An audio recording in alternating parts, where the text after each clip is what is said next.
I think my wife's name is Lucy Van Pelt. Got to have the spotlight there. Lucy Van Pelt, the know-it-all, the verbal bully. That's what I think she is of the Peanuts world. Now, some of you might say, well, Pastor, that's not very nice. How could you be like that? She is so cute. How could you possibly talk like that? Well, over the last 50-some years of the comics, it's what I have noticed is that Lucy Van Pelt lives to harass, to insult, to demean, and otherwise conflict misery and cruelty on anyone in the Peanuts gang or in the Peanuts neighborhood, so as to make herself look better. You ever known people like that? Individuals who will put others down just to make themselves look better or feel better. They'll point out real quick what you've done wrong instead of coming alongside you and working with you and helping you get out of maybe something that you've made a mistake in. People who will point out your shortcomings, the mistakes, the errors, and then really quickly say, you blockhead. Unfortunately, Charlie Brown was one of the main culprits for Lucy. She loved to point out all of the things Charlie Brown did wrong and would quickly call him a blockhead at the end of it. You remember when she would say, come on, Charlie Brown, I'll hold the football. You come running up and kick it. And he'd come running up and know he's going to kick it out of the stadium. And just at the last second, she pulls the football and he falls on his back in such pain. Or how about some of her other hobbies, what she liked to do with her brother, Linus? Take that security blanket away, trying to destroy it. Or she was trying to take Schroeder and get him to notice her, the little piano player. And of course, the know-it-all herself, she opened up her own psychiatry booth and would charge a nickel for any information that you needed. Charlie Brown would go up and say he was really depressed and really down, and what could he do? And she'd say, buck up. That'll be 5 cents, please. My wife tells me that all the time. Buck up, little camper, you'll be fine. I think it's all too fitting, though, that I should say something nice about Lucy, don't you? So let me think here.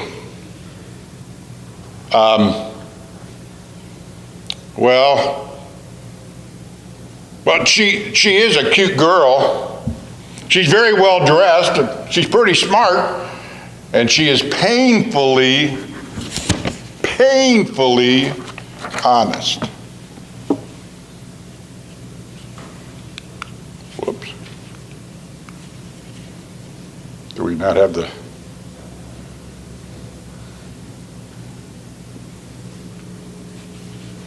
Hang on. There we go.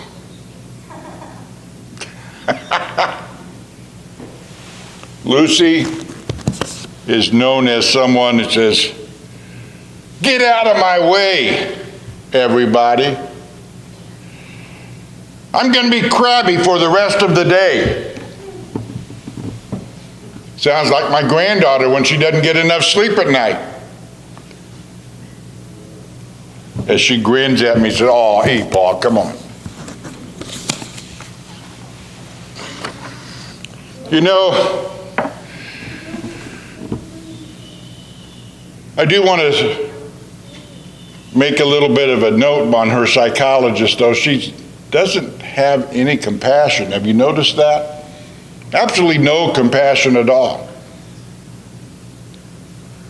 Let me make a side note here, though, men. Women, you can quit listening to me for a minute. This is for the men only. Lucy likes to do the quick fix, get paid type of thing. Men, I think we too often are that way. We're there. Get it fixed, get it over with so I can get rid of it and go on to do something else. So maybe our wives come home and they've had a bad day and they start talking and wanting to tell us about our bad day and what's going on. And we will interject, well, why didn't you just do this or why didn't you just do that? Well, she probably already knew all of that. She's not stupid. She married you after all. But what she really wants is somebody just to listen, to show compassion. I feel you. I'm sorry.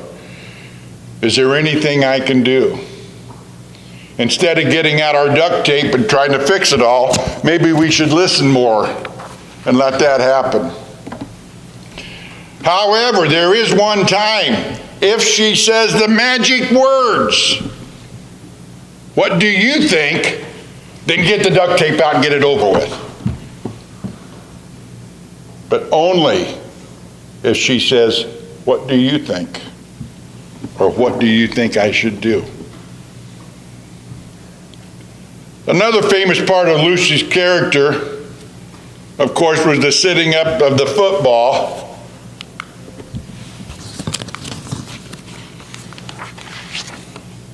For Charlie Brown. Now, as I put this sermon together, I was trying to decide who could I bring in from the scriptures that reminds me of Lucy. I could say, okay, Lucy reminds me of.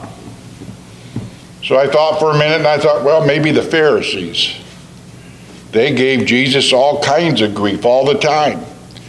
They would stand out on street corners and pray real loud so they could be known as the Pharisees, and people would feel bad because they're not as good as the Pharisees, and they would look down and say, at least I'm not as bad as that person. So maybe the Pharisees. Then I thought, well, how about the temptations of the devil? And I thought, for an 8-year-old girl, that's pretty harsh. She'll probably grow out of all of that, so I shouldn't say that. And then I thought about maybe some of the Job's friends in the Old Testament after he suffered his loss of losing his family and his crops and his livestock. How they treated him. But that didn't really fit either. Rather, I like to look at Lucy more as the personality, not a biblical character. And perhaps her actions is the exact opposite of what Jesus would do. As Kathy told us earlier with the kids, Jesus would show love, wants us to love them, to love each other. So let's remember the Beatitudes a little bit as we go through understanding Lucy and what's going on. The second greatest commandment is to love your neighbor as yourself. That's after love, but love your neighbor as yourself.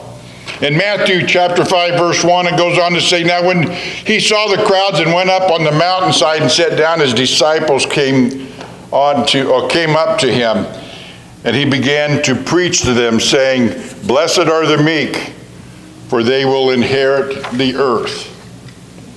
Now, I really think that Lucy probably needs a lesson in the meek, wouldn't you say? And I can't wait till November 4th till we're done with this terrible election season. Because don't some of you get that feeling, vote for me or else? You're afraid to even talk about politics or somebody might get mad and shoot you or something. Where's the love? And then I read an article the other day, and it was from Bill Farmer's newspaper column, and it was called J. Upton Dixon was a fun-loving fellow who said he was writing a book entitled Cower Power. So you have to forgive me, I'm going to read some of this because I thought it was really interesting. He also founded a group of submissive people. It was called the Doormats. And that stands for Dependent Organization of Really Meek and Timid Souls, if there are no objections. Their motto was, the meek shall inherit the earth, if nobody minds. And their symbol was the yellow traffic light. Now, Mr. Dixon sounds like a lot of fun, I guess. But what was disturbing about all of this was that people look at the doormats or the people that are meek as weak. And it couldn't be farther from the truth. What the Bible is talking about is a powerful virtue when he talks about the meek shall inherit the earth. You see, we need to learn to be strong enough to be gentle.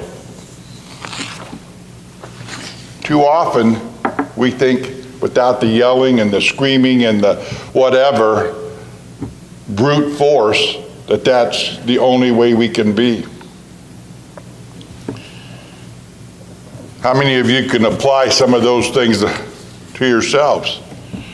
When we are meek, do we get insults? Do people go around saying bad things or make you feel bad, or you don't feel like I'm worthy? Nobody's ever going to want me. Nobody's ever going to like me because I did this or I did that or whatever. You see, what we're forgetting then is that God, He absolutely will never stop loving you. He will always show compassion and courage to help you get through any self-deprecating feelings that you may have. And I would venture to say there isn't anyone in this room that at some point in their life hasn't gone through some of those feelings where you feel like I'm just not quite good enough. When we are meek, we will bear the insults. Do we lash back out?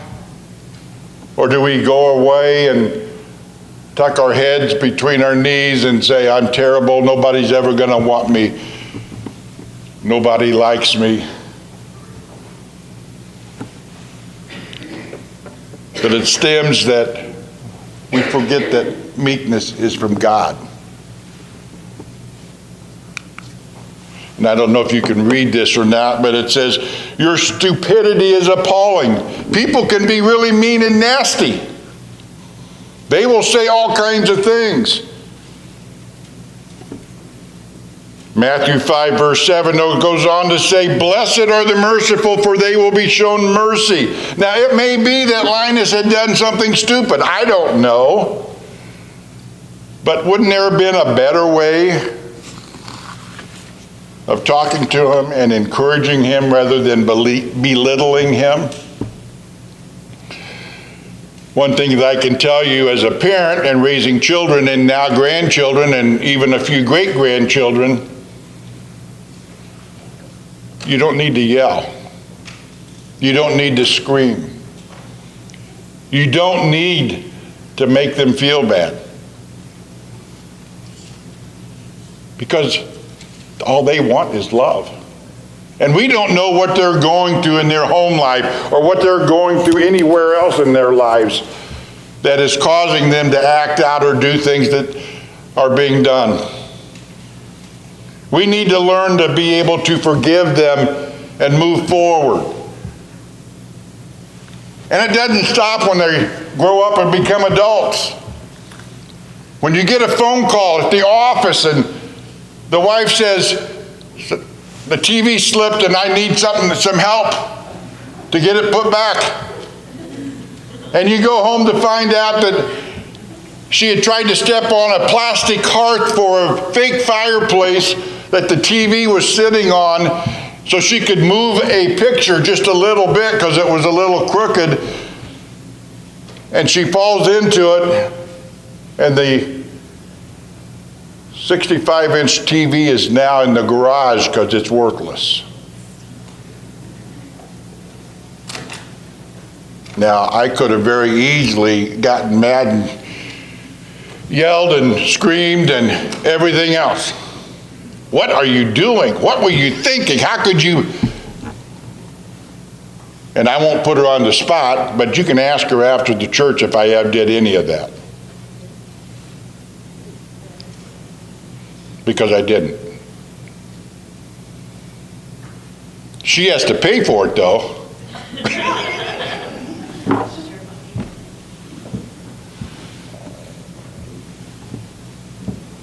Showing mercy when it's undeserved. God gives us mercy every day and we don't deserve it. So can we not show mercy when somebody wrongs us or does something that we aren't in tune with? Luke chapter 26 verses 27 and through 29. But I tell you who hear me, love your enemies, do good to those who hate you. Bless those who curse you. Pray for those who mistreat you. If someone strikes you on one cheek, turn to him the other.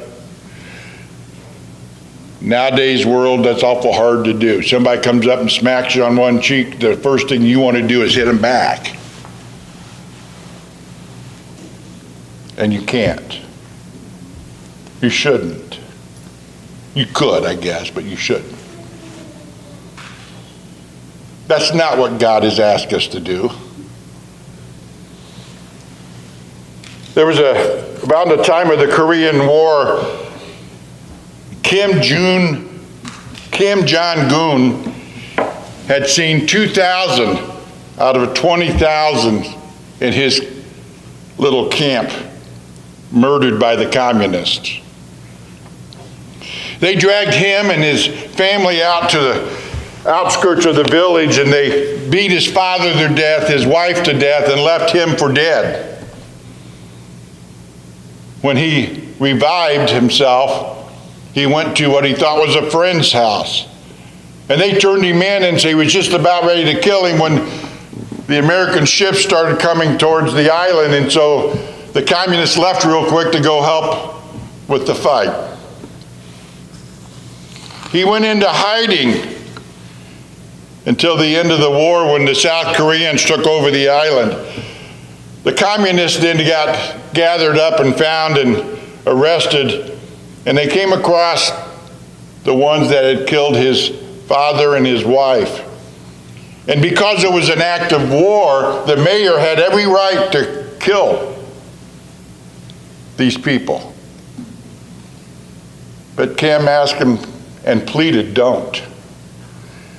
And the mayor said, why not? These are the people that killed your dad and your wife. Why would you not want them dead? And he went on to say, it's because that's not what God would have me do. How tough is that? Then they showed mercy and he did not kill him. And news got around that what had happened. And so later on, when Kim went up into the mountains where all the communists were hiding out and stuff like that, nobody ever hurt him. He went up to preach to them, to share the gospel. And when he left the island 5 or 6 years later, he had converted 108 communists to Christianity and had their own church.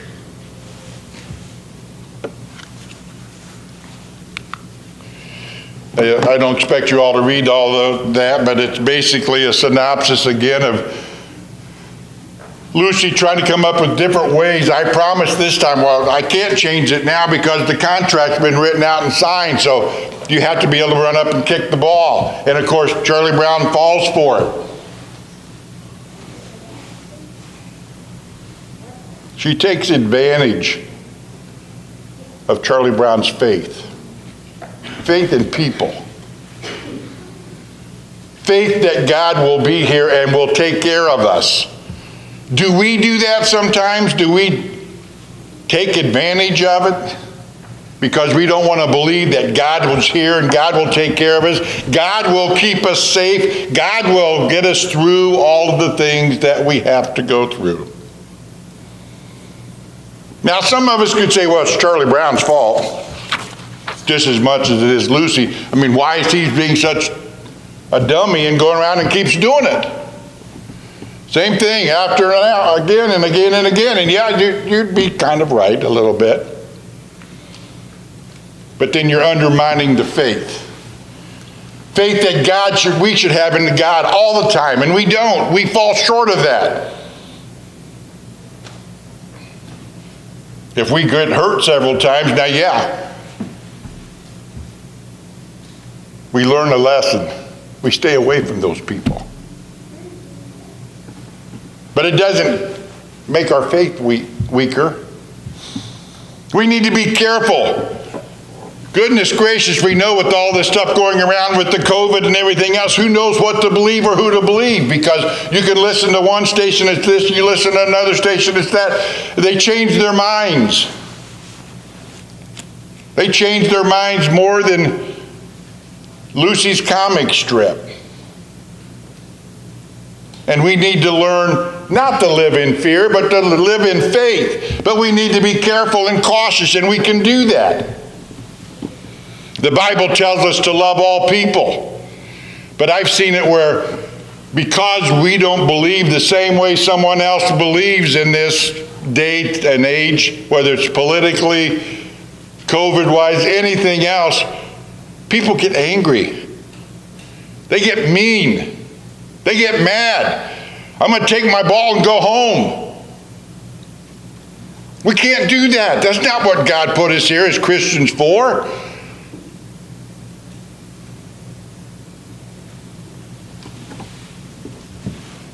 We can be careful, and we should be careful. We should love each other and agree to disagree. To understand that everybody is here to do the things the best we know how to do, and yet keep the faith as strong as you possibly can keep the faith. You know, no one's ever said it was easy being a Christian. In fact, it's so much harder being a Christian than it is not. I've learned that when you get knocked down, you need to get back up. But here's how you get back up. You get back up from the inside first. You don't get knocked down and your body gets up and your spirit's still down. You got to learn to bring your spirit up. And that will then create the stronger, faithful person. There are many comic strips that you see here where Lucy's talking about one finger is not much, but you put them all together and I got a powerful fist. And many times the comics that Lucy is hitting or punching or yelling and taking the blanket away from Linus and just being downright mean to people because they're not doing it the way she wants it done. I pray that she will grow up and become an adult and learn not to be that way, and learn to have the strength and the faith that they need to have. Nowadays, they have things are so much different than they were when we were growing up. There's hate crimes. There's bullying. My granddaughter brought homework home that she's doing because part of her school's online, part of it's not. And what they're talking about, we had to listen to about bullying. And so my granddaughter's teaching me, here she is in kindergarten. How sad. Where's this world coming to? Just because somebody doesn't get their way, they're going to bully you. You can't do that. I want to give you one last illustration. The spirit of power, I'm going to have to read a lot of this because it's just too important to paraphrase it. The spirit of power that we receive is not like the human power that we recognize as strong. It's the power unlike anything we can do on our own. There was a young man growing up in the wrong part of Houston. He became a bully. He would get in fights at school, in the neighborhood. He even began mugging people just so he could have some spending money. He beat up people just because he could. Then he learned to box. He became pretty good at it. He began to make a lot of money boxing. One day, he was so rich and everything, he was training for his next boxing session, and he overheard his mom in the other room talking to his sister, whose boy had fallen and had a seizure.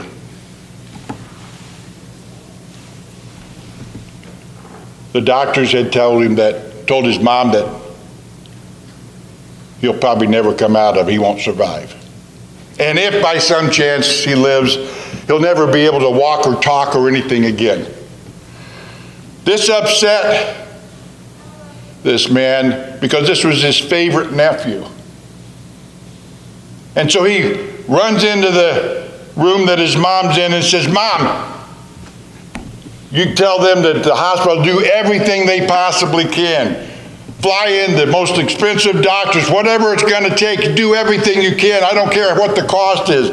I'll pay for it. Tell them who I am. They know I'm good for it. I'll pay for it. You got to do something. Tell them to do everything they possibly can." His mom speaks to the doctors.